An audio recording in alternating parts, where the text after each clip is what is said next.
Hi, everybody. It's Coach Keith Shaw. And today I want to talk to you about setting goals. Before we get into how to set goals, I want to just talk a little bit about why we need to set goals.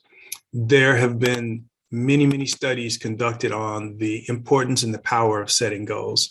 In fact, the statistics are very shocking, in my opinion. Number one, 80% of people don't set goals. That means only 20% of the population is actively setting goals. And the second most shocking and interesting statistic about that is of the 20% who set goals, only about 10 to 20% of those individuals have those goals committed to writing and follow up on those goals to see how they're progressing on a periodic basis.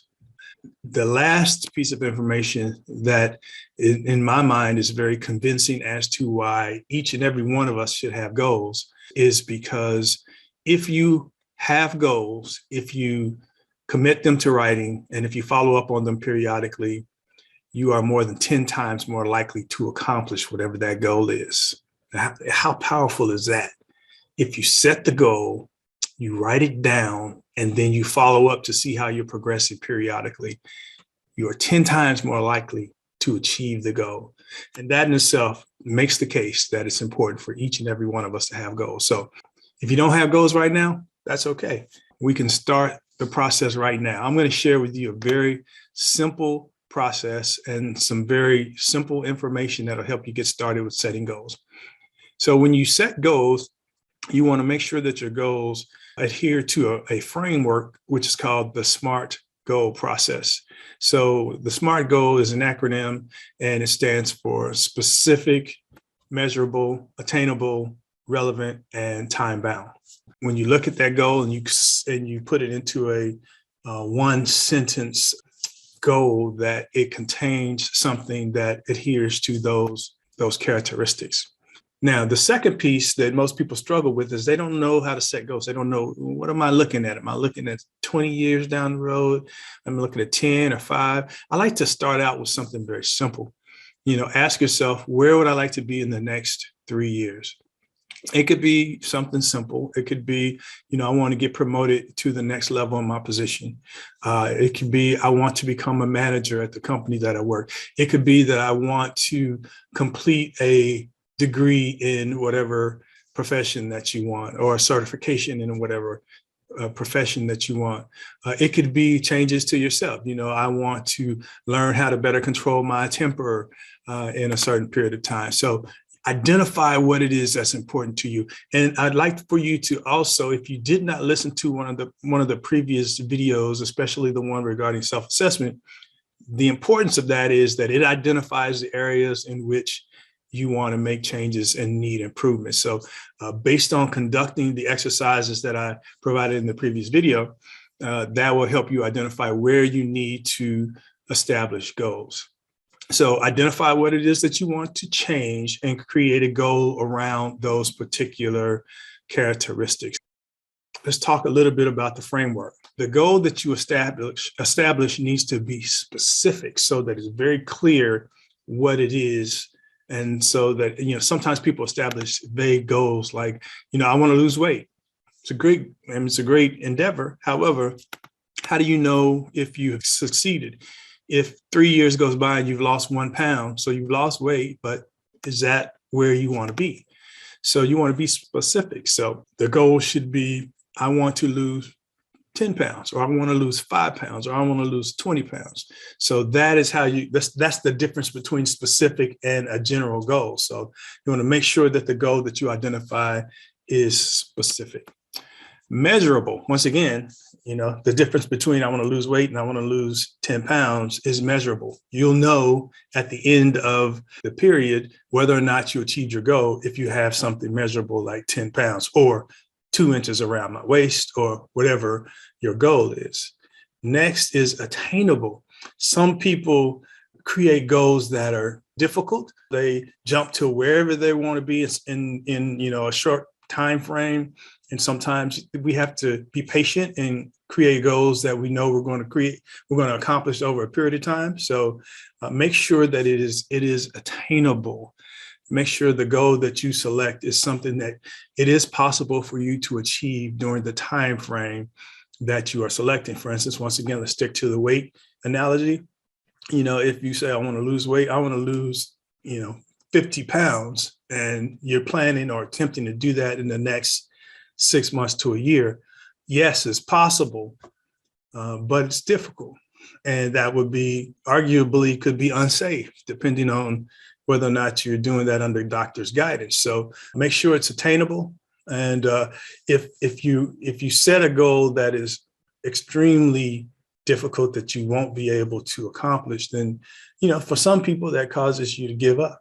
And we don't want you to give up. We want to keep moving forward. And then we have the characteristic of being relevant. For me, this is the most important one, because if your goal is relevant, it creates an emotional attachment to the goal. It's like, for instance, what is it going to do for you if you accomplish this goal? How are you going to feel when you accomplish the goal?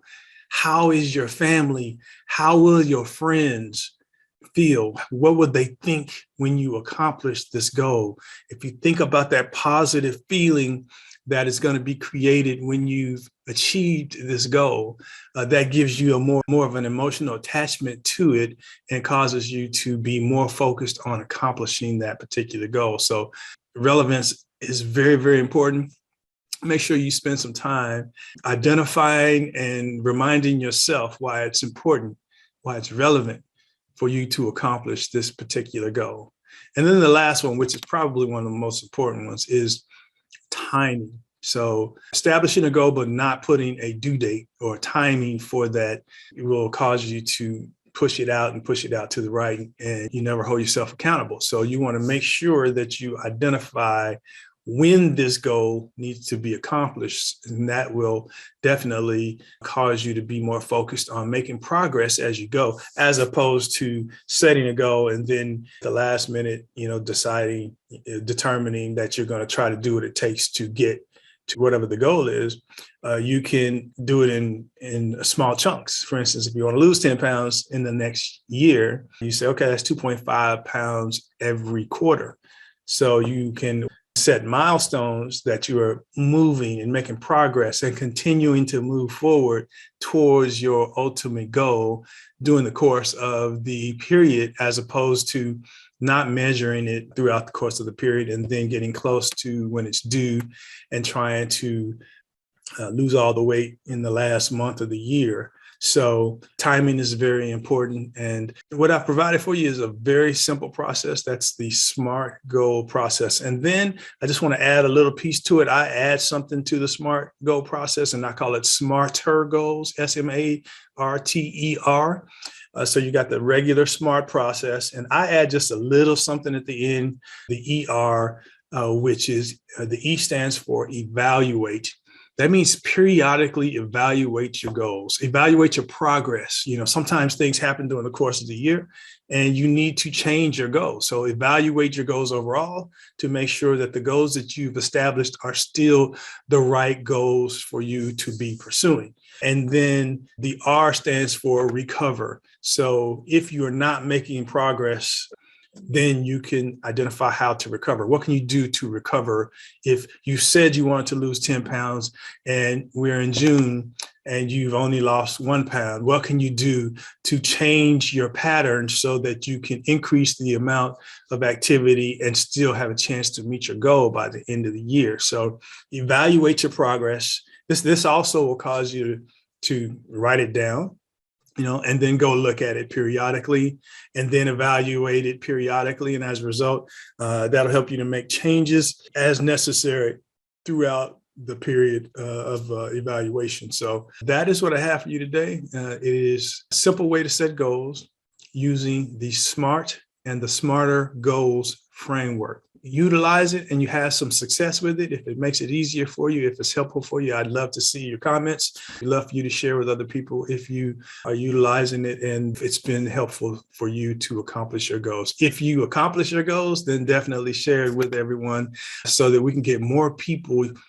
setting goals and experiencing some success.